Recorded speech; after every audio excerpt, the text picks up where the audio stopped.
Hi, it's me again with Corel Tips and Tricks. Part three, probably not really necessary, but I thought I would show how I would draw.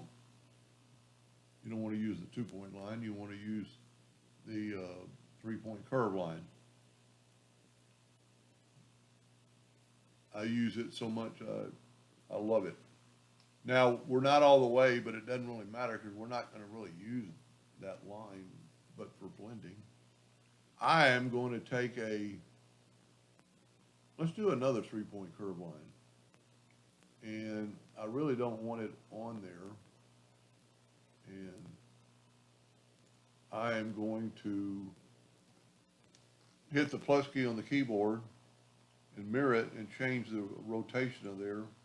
I just kind of want that shape. So I'm going to make that shape. I'm going to change the color so you can see it.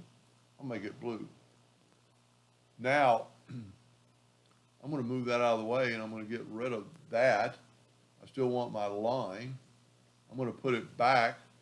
I'm going to hit plus on the keyboard and I'm going to move this one here, but I'm going to stretch this one to make it a little bit bigger. And by doing that, I might want to bring this down a little bit.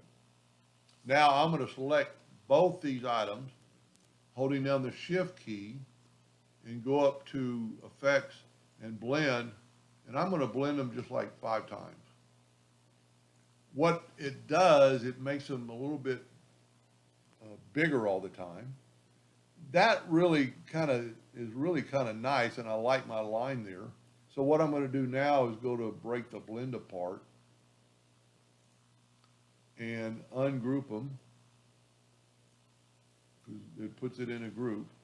And then I'm going to left click, right click, and I'm just going to take the virtual segment delete key and delete the scale of the fins. Now, they don't look much bigger, but they kind of are. And I could have moved them around. Now what we have to do, and you could do this, I'm going to make it black now for the fish. You could do this, and I'm not saying I have any artistic ability, but when you take away this line, they look pretty good. You draw his eyeball, you put a little fin right here maybe, do the same thing I did here. This would be really interesting because you want it to kind of go to both directions. But I don't know how many people are ever going to want to make fish scales, so I'm not going to take a lot of time. I'm just going to do it with lines this time.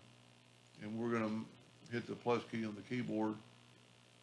And then I'm going to move the center rotation to there, move this guy down a little bit, and then Control D.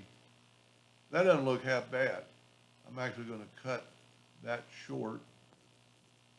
And here's what I was saying. If you took these lines and made them black and made them more than a hairline, and you could do the same thing here, and then Control G to group them, Control D to duplicate them, and then don't mirror them that way, mirror them this way, and then just kind of move that into position, maybe even have it go to there.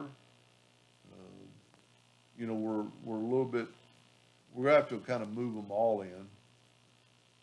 And this is just my suggestion. I'm not a graphic artist, and you can tell by that, but because we've done this, and what we can also do that would look pretty cool would be to take all this, left click, right click, whoops.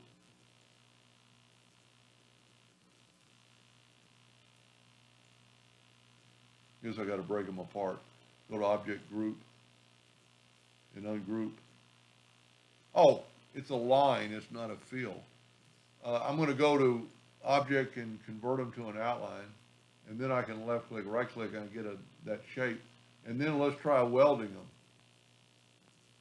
Look at that. Well, probably don't want that.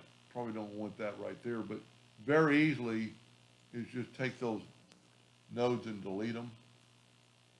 Right click and turn this one into a line. Delete these, delete all of them. Right click, turn them into a line. And what that does, that seals its fate. And you could still from here, because we broke them apart, and you might want to make those round, you could still move the individual, uh, that doesn't look half bad.